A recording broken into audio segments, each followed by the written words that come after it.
Hi, how are you? Welcome back to my channel. So excited to hear because today we are doing my June reading wrap up. I actually ended up reading 9 books in June, including my 5 books that my TBR game chose for me. We'll start with my least favorite and work our way up to my most favorite read. None of them were bad, I didn't hate any of them, but I did have a few that were just okay, and then I had a couple that I loved and can't stop talking about. So a little bit of all over the place. But yeah, let's get started. We'll start with my 3-star reads. So these first few are 3 stars. First one is The Luminaries by Susan Dennard. This one is YA fantasy and it follows Winnie. Winnie is 16. She and her family have been sort of shunned. They've been, outcast because her dad was discovered to be helping the Dianas, who are a coven of witches, like the evil witches. The Luminaries and the town have basically pushed them out. You know what I mean?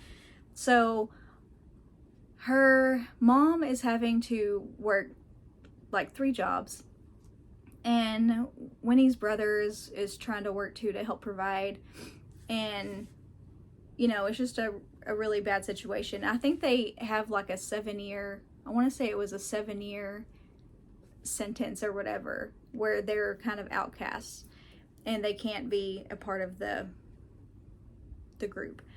So I say the group, whatever. Anyways, Winnie, when she turns 16, which she has just turned 16, she has an opportunity to perform in the Hunter trials. And if she succeeds, then she can join the Luminaries, which is this ancient order that protects the town from monsters, or nightmares as they're called. Well, it's like a 3-part thing. If she passes the first one, then she moves on to the second one. If she passes that one, she moves on to the third one. And they're pretty hard.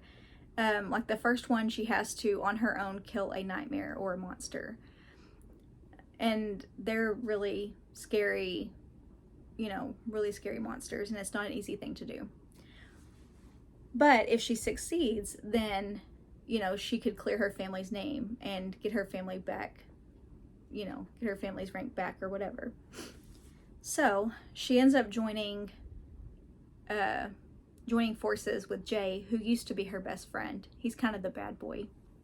You already know how that's going to go, right? Jay knows a whole lot about the monsters. He knows a lot about hunting, and he sort of trains Winnie and helps Winnie out. Because Winnie hasn't been, since she was shunned, she hasn't been able to train with everybody else, and she's kind of way behind on all of that. She doesn't have the training, she doesn't have the experience. She's kind of been self-training and preparing the best that she can. So that's what this book is about. I loved Winnie a lot. I really did love her. She's very strong. She's very brave. She would do pretty much anything to help her family and protect her family. I mean, some of the things she did were really scary, and it didn't matter how embarrassed she was going to be walking into a place or how scary it was going to be. The things that she did, she would show up anyways and do it anyways. And that was very admirable.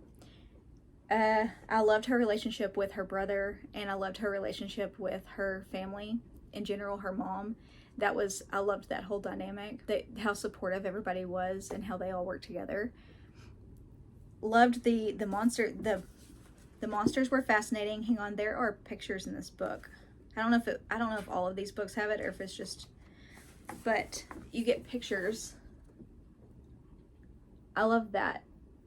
And there are all sorts of monsters. So I love a good monster book. That was really cool. Hang on, I'm trying to find, there was one that was really neat. I loved getting the visual with it, and I love learning about the different monsters because you learn a little bit about their capabilities. This one, look at this one. So that was really cool. My only complaint with it was I did have a little bit of a hard time getting into it, especially in the beginning. But another thing was I really wanted to learn more about because you hear about a little bit about the Dianas and this whole coven that the dad left the family for, and you know, basically ruined the family's life for. But like, you didn't hear really anything about it, like as far as what the deal was with that. I really wanted, there really needed to be more information and more context there. And what's interesting about this too is that it's a fantasy, but it's in this world, like our current world, which was interesting too. I didn't dislike that. It was just interesting. You don't get a lot of that. So it's like you have all this monsters and like there's all this fantasy, but then it's in our current world. So that was really interesting.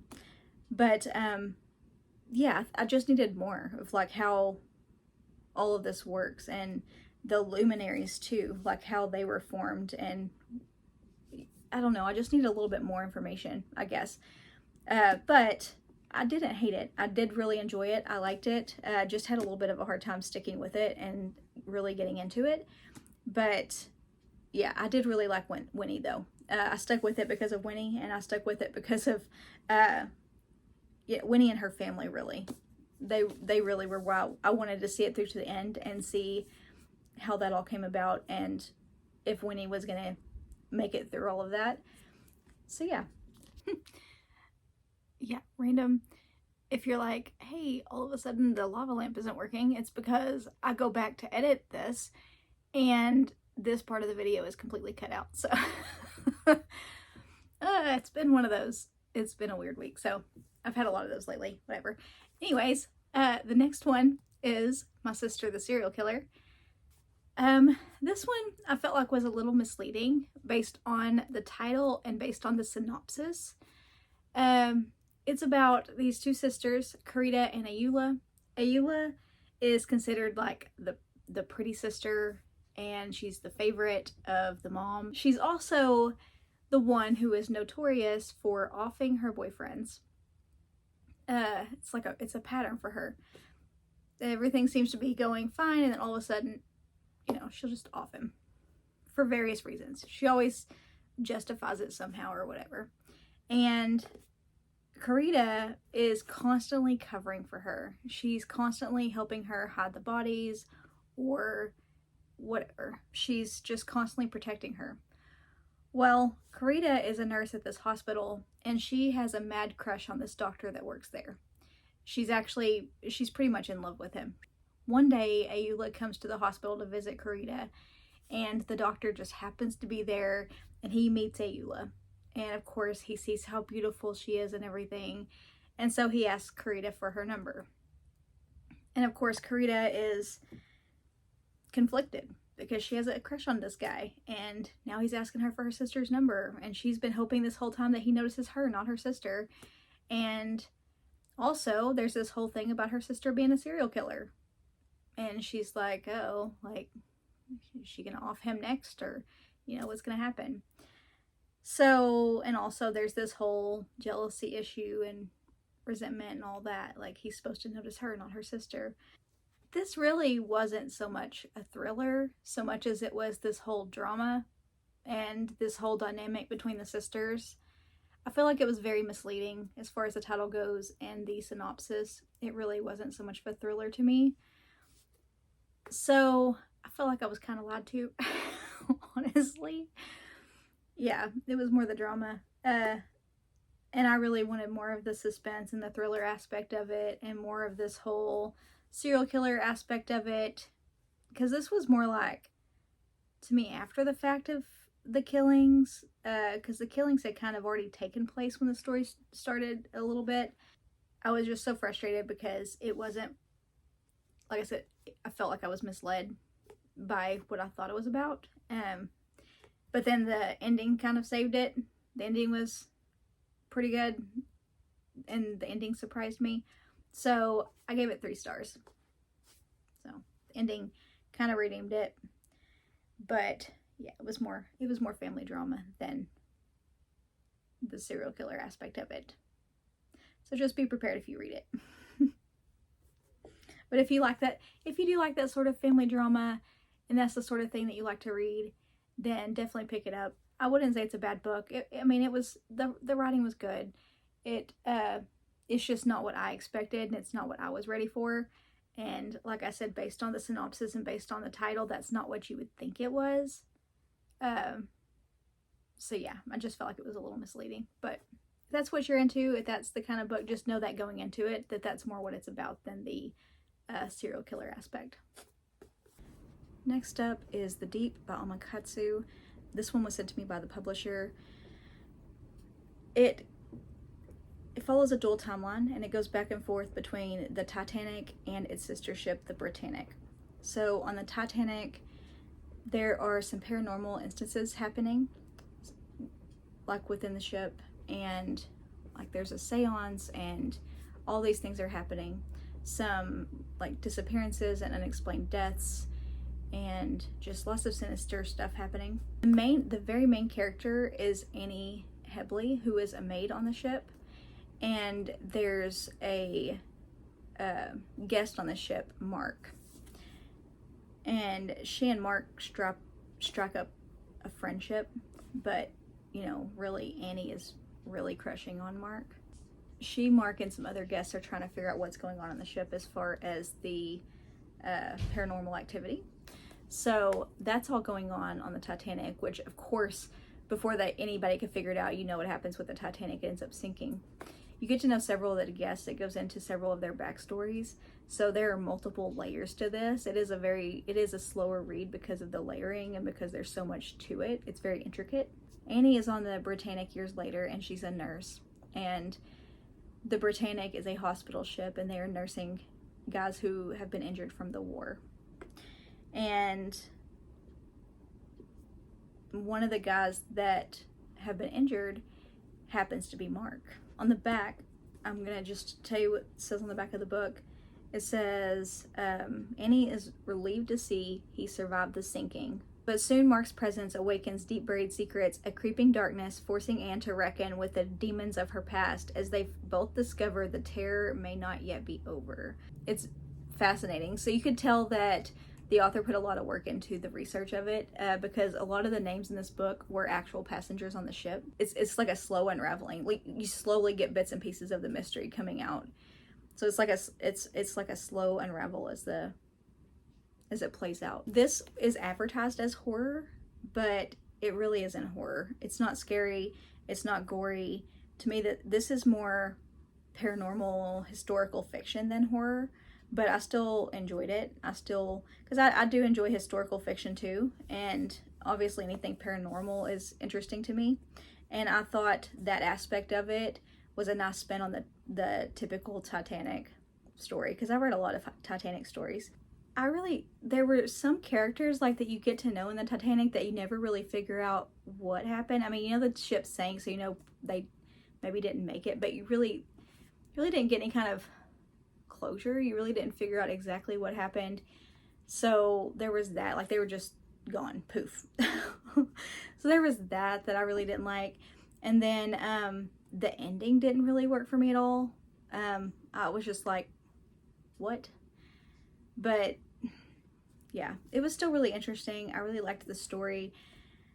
I was fascinated by the story. I had to know how it ended, and I loved the mystery of it. I loved getting little bits and pieces and trying to figure it out as I went along. Overall, I think it was just a haunting story, and it was filled with lots of drama and heartbreak and just lots of mystery. It was a slower read, but I really enjoyed it.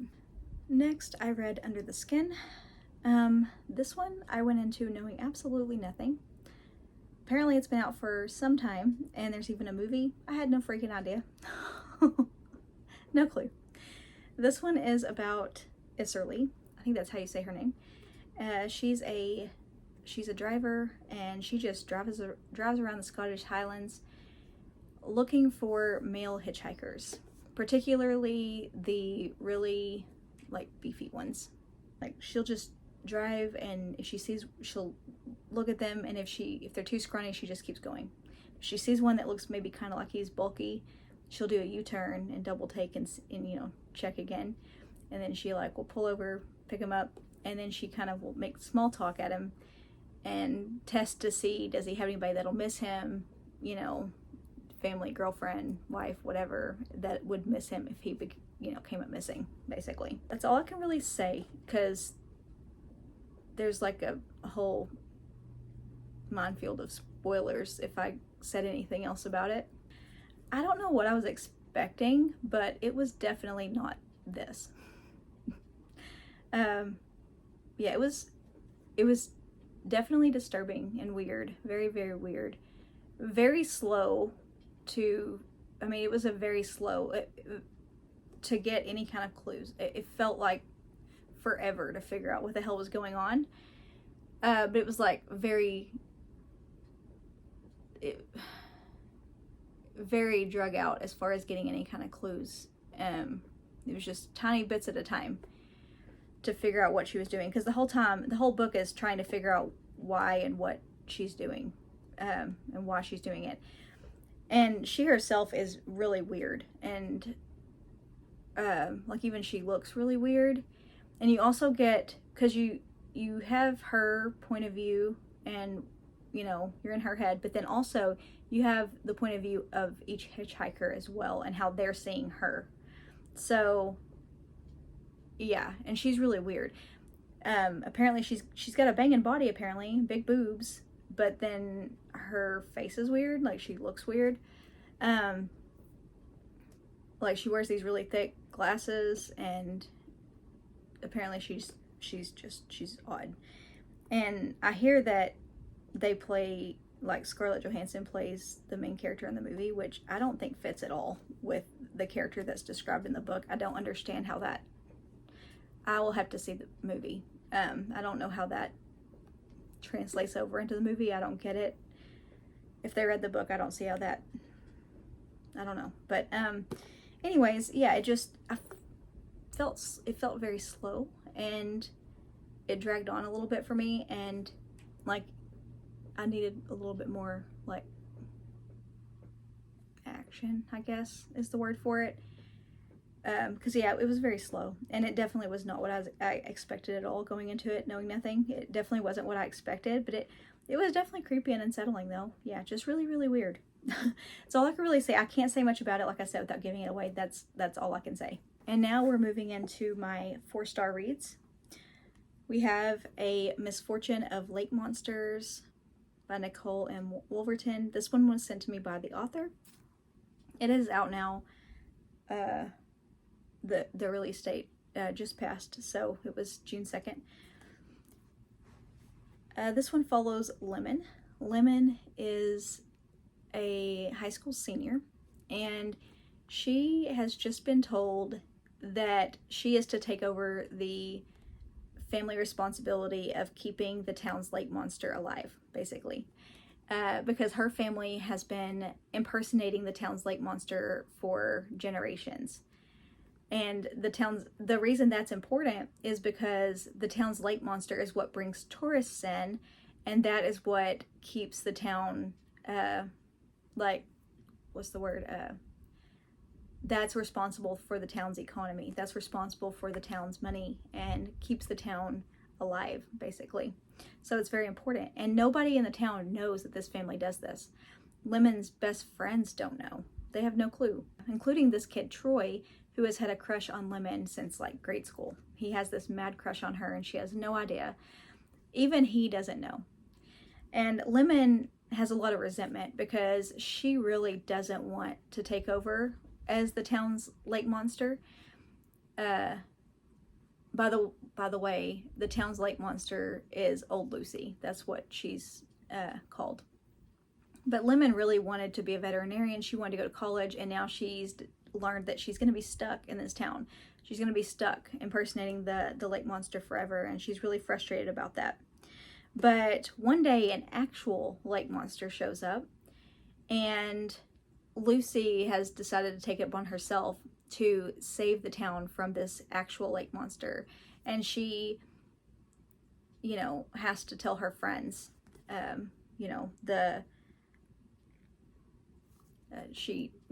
secrets be damned. Like, she decides to tell her friends about, the secrets, and she and her friends are going to save the town from this actual lake monster.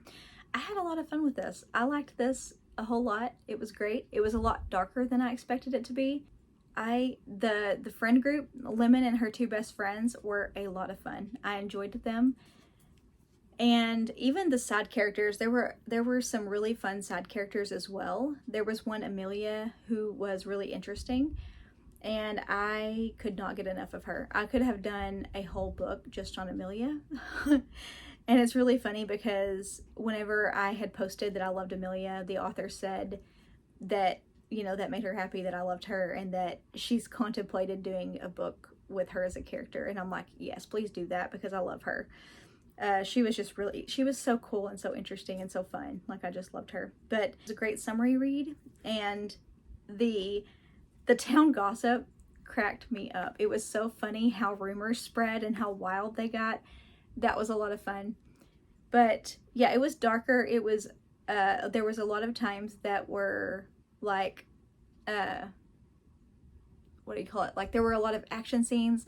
There were a lot of times that had me on the edge of my seat, that were so like scary and action packed, and, you know, just creepy, because, you know, you're dealing with a lake monster, like a really scary lake monster.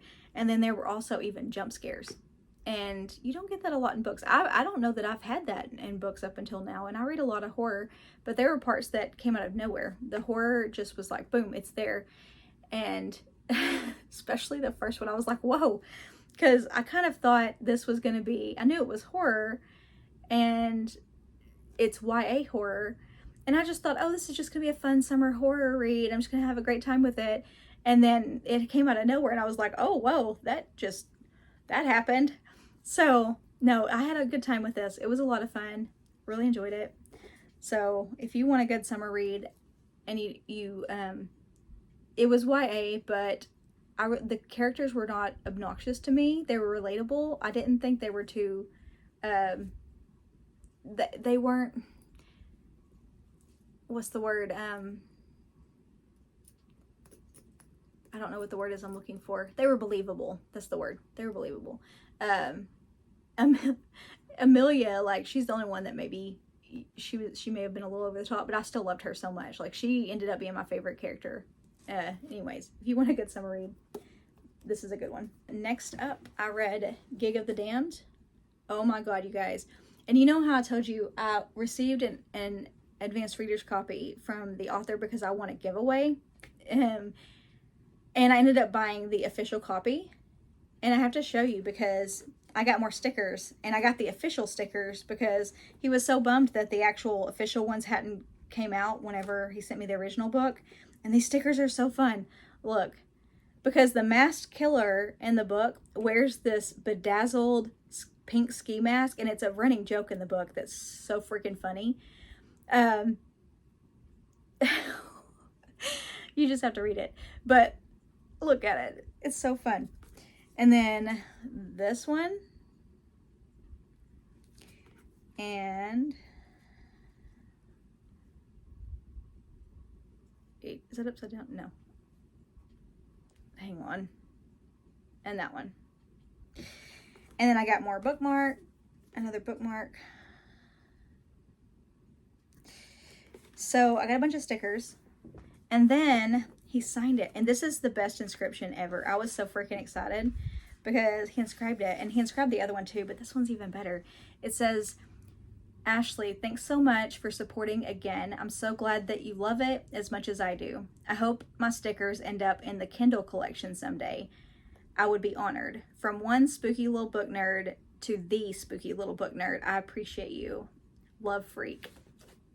I was so excited. Like, that's the best inscription I think I've ever gotten.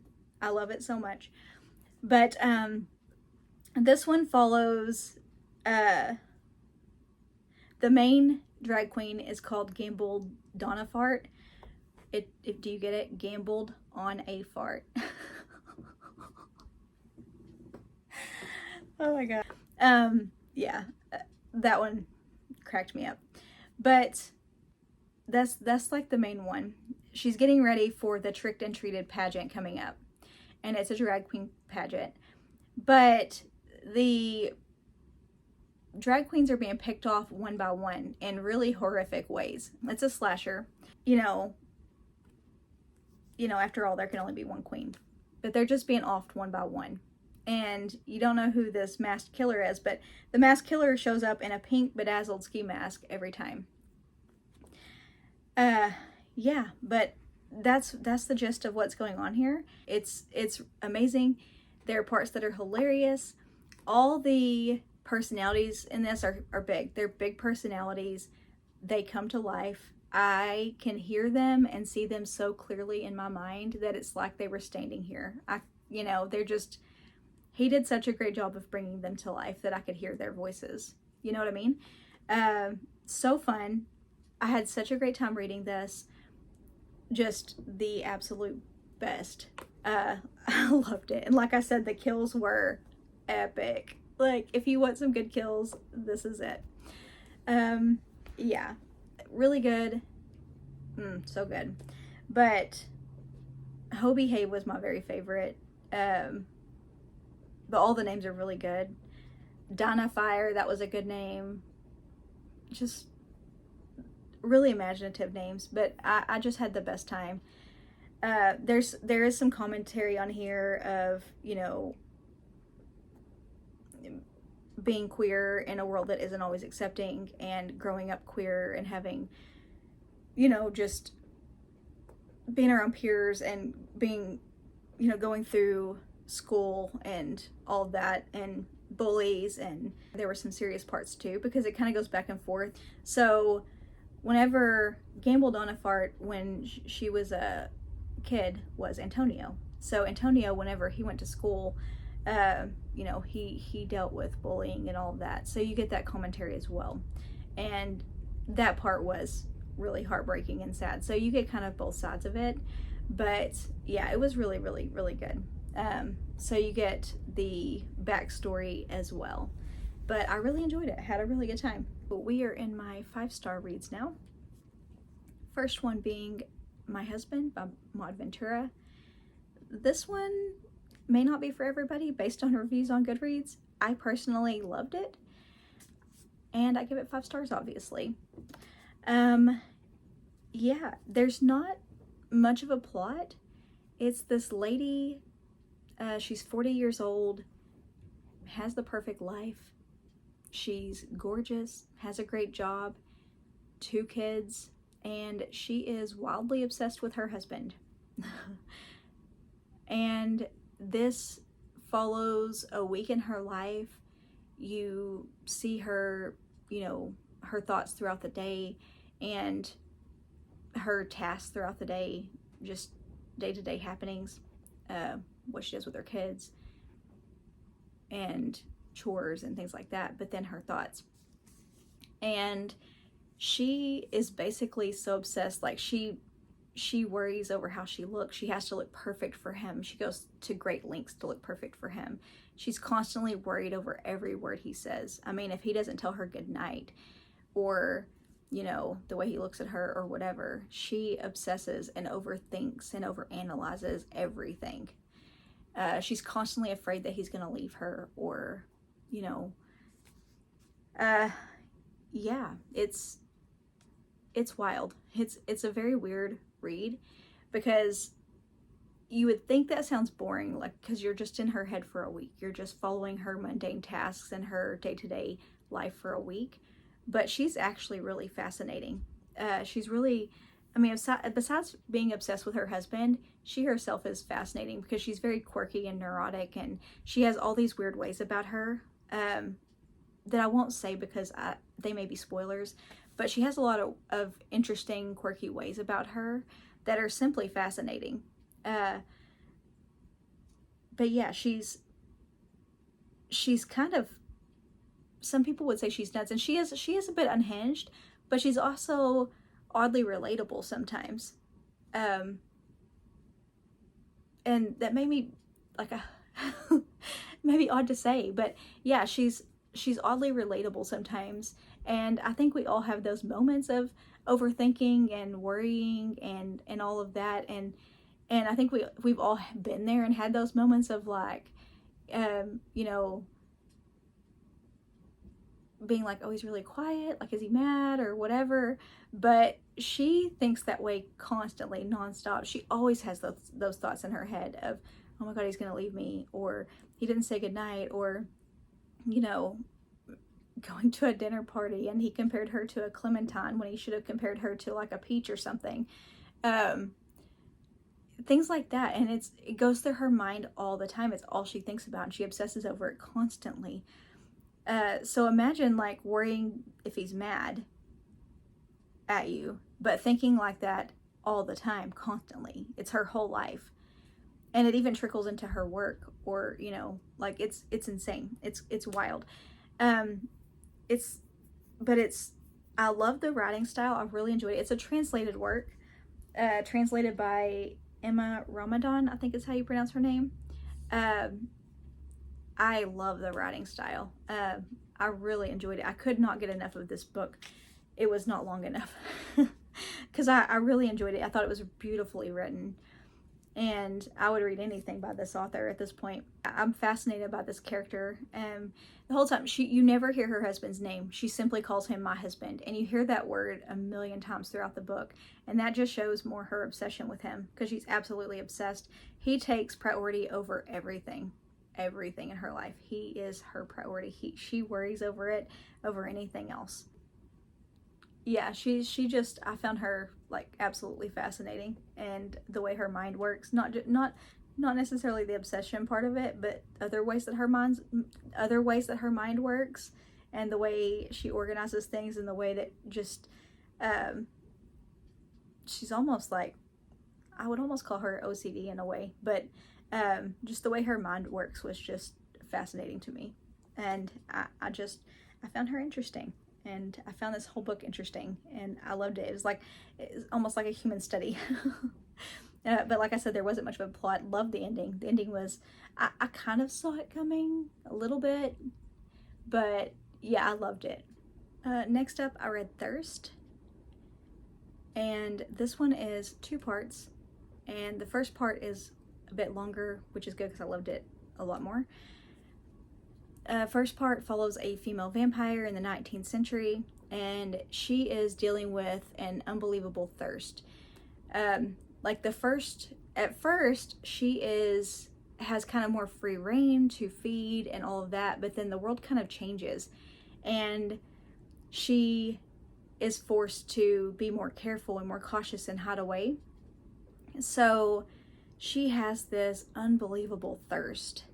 And not only thirst, but loneliness. And if you can imagine like being lonely and unbelievably thirsty, but there's no end to it, because she's, you know, her life is eternal. She's living forever. So imagine that.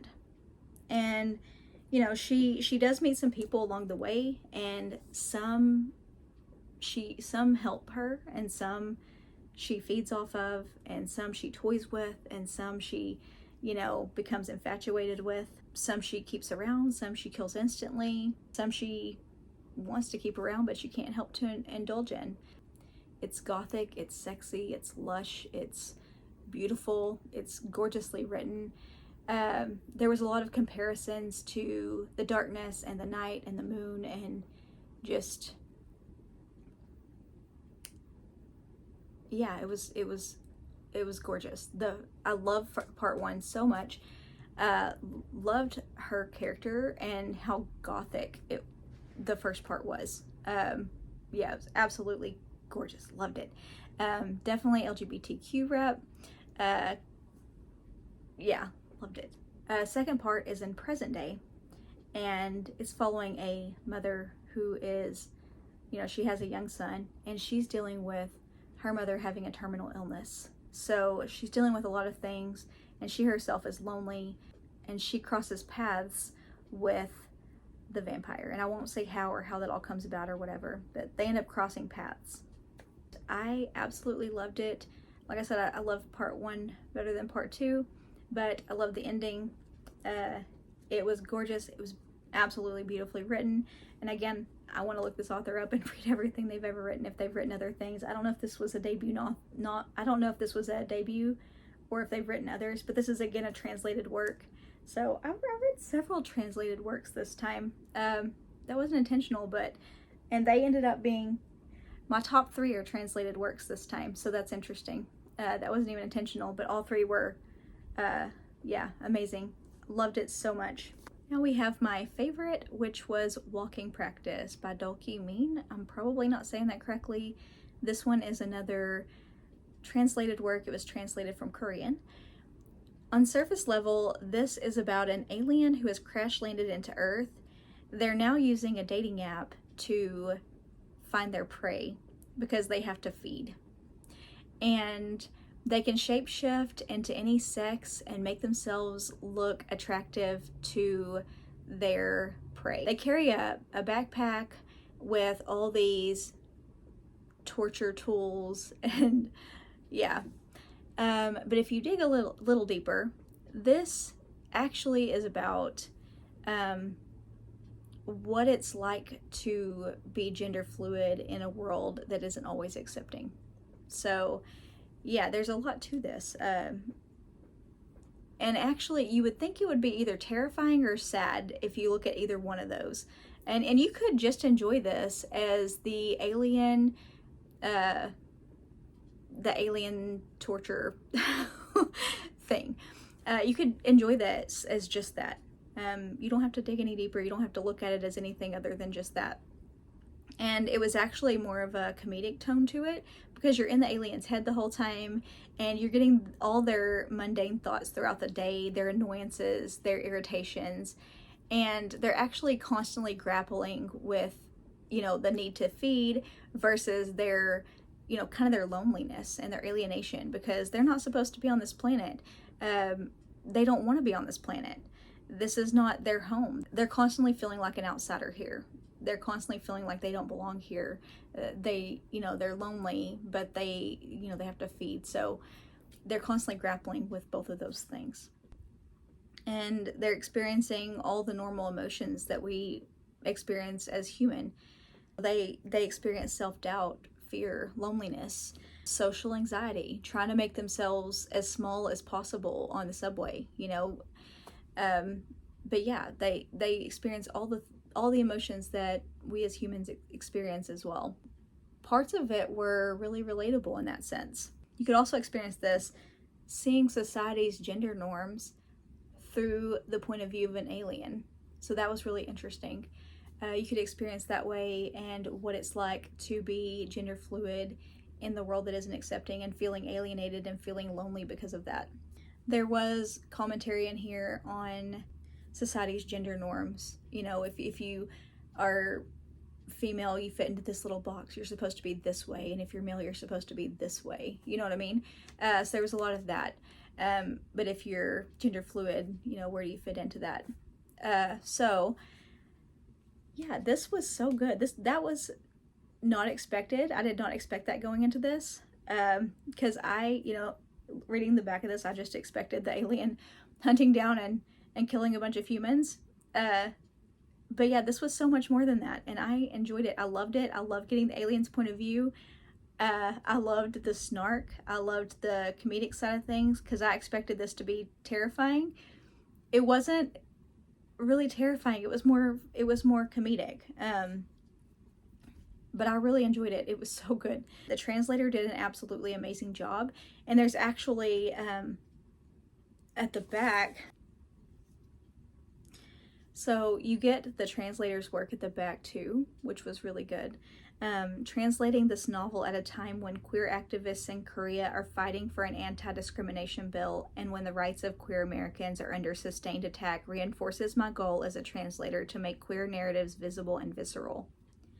While the novel may be positioned under the umbrella of speculative fiction, many of Mumu's fears and the dangers they face are mirrored in the fears and dangers faced by queer people, not only in Korea, but around the world. The fear of being outed, the fear of persecution, the potential to be met with violence in the pursuit of love. Walking Practice is a novel that yearns for community as much as it is a novel that plays with notions of gender and sexual expression. So yeah, it was so good. I loved it. Did not expect what I got from this, but yeah, I would highly recommend. It was amazing. Those are all the books. Had a great month.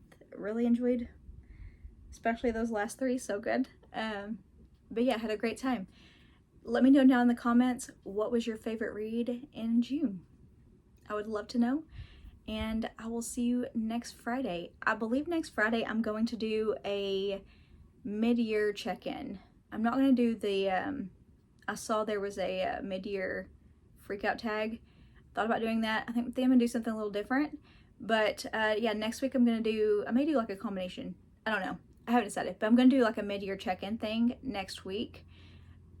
So be prepared for that. I will see you next Friday. Bye for now.